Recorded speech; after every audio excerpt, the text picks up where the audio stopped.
안녕하세요. 심수만 전해드리는 지인입니다. 구독과 좋아요는 제작자에게 큰 힘이 됩니다. 즐거운 추석이 얼마 안 남았습니다. 구독자 여러분들 다들 건강하시면 좋겠습니다.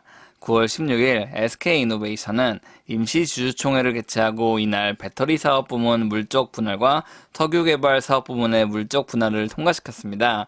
가뜩이나 오늘 장도 좋지 않았는데 이 같은 소식이 전해지자 SK이노베이션은 4.4%가 하락해 23만 7천원으로 주가가 마무리됐습니다. 이런 상황에서 개인 투자자가 뭔가 괄목할 만한 행동을 취할 수는 없습니다. 그렇다면 우리는 향후 어떻게 SK이노베이션이 흘러갈 것이며 회사는 어떤 준비를 하고 있는지 미리 알아둘 필요가 있습니다.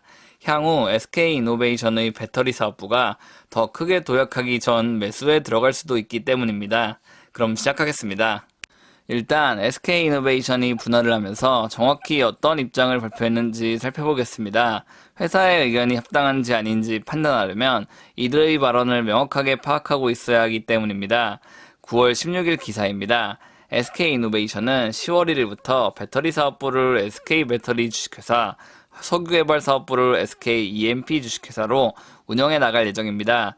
그리고 이번 분할 안건은 80.2% 찬성률로 통과됐습니다.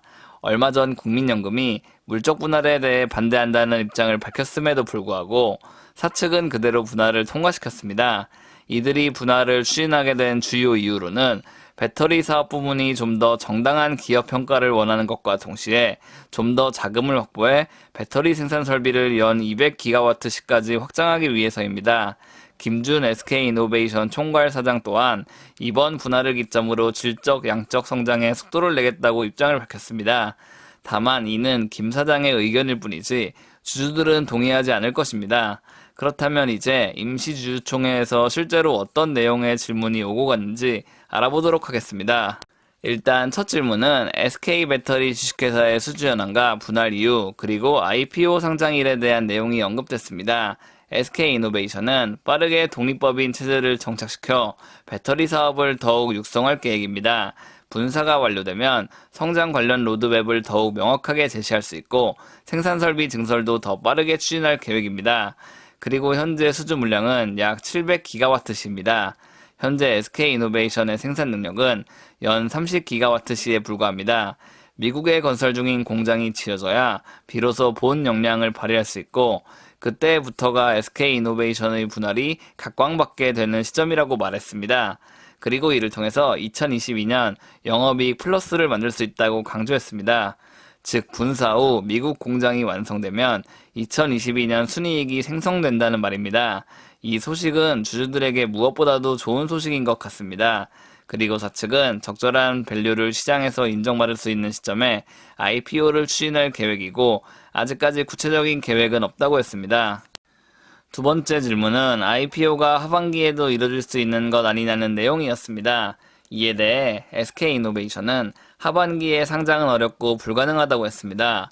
그리고 비밀리에 공개할 프로젝트가 있는데 이에 대해서는 언급하지 않고 앞으로 증명해 나가겠다고 강조했습니다. 세 번째 질문으로는 1년 내 흑자 전환이 발생한다면 3년 내에 IPO가 되느냐는 질문이었습니다.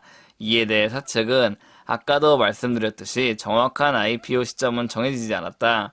물론 자금 조달 방안으로 IPO를 고려하고 있으나 재반 비용과 적절한 시기가 반드시 필요하다. 그리고 주주들에게도 유리한 방향으로 영향을 끼치기 위해 IPO에 대한 결정을 신중히 하겠다고 입장을 밝혔습니다. 그리고 네 번째 질문으로는 분할 이후 SK이노베이션에 대해 우려가 많은데 이 부분은 어떻게 보냐는 질문이었습니다. 사실상 모든 주주들이 원하는 질문이었고 매우 중요한 질문이기도 합니다. 사측은 이번 분할을 통해 SK이노베이션의 자회사가 6개에서 8개로 늘어났다. 앞으로도 또 분할이 발생할 수도 있다. 당사는 효율적인 포트폴리오를 추진하고 있고 이 같은 경영 방침에 따라 분할이 꾸준히 추진될 수도 있다고 했습니다.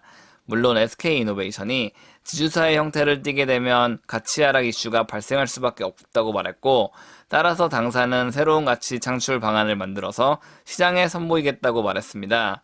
다만 이에 대한 구체적인 방안은 공개되지 않았습니다.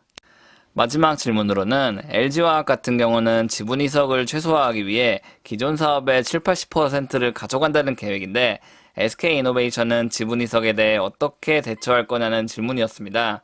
이에 대해 SK이노베이션은 지분 이석을 발생시키고 싶은 생각은 없다. 회사를 더 발전시키는 것이 답이다.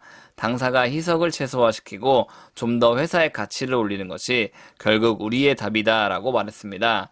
사실상 뭔가 애매하지만 전형적인 대답만 있었습니다. 오늘은 SK이노베이션의 분할 이슈에 대해 살펴봤습니다. 분명 장기적으로 보면 SK이노베이션은 상승할 수밖에 없는 회사입니다. 미국에서 주도적으로 거점을 만들고 있으며 LG화학과는 다르게 분리막 기술이 있어 배터리 안정성도 매우 높기 때문입니다. 다만 장기 투자라고 해서 무작정 기다리는 것은 좋지 못한 자세입니다. 실제로 SK배터리 주식회사의 상장이 본격적으로 추진돼야 SK이노베이션의 주가도 그때가 돼서야 비로소 상승 가도를 달리게 될 것입니다.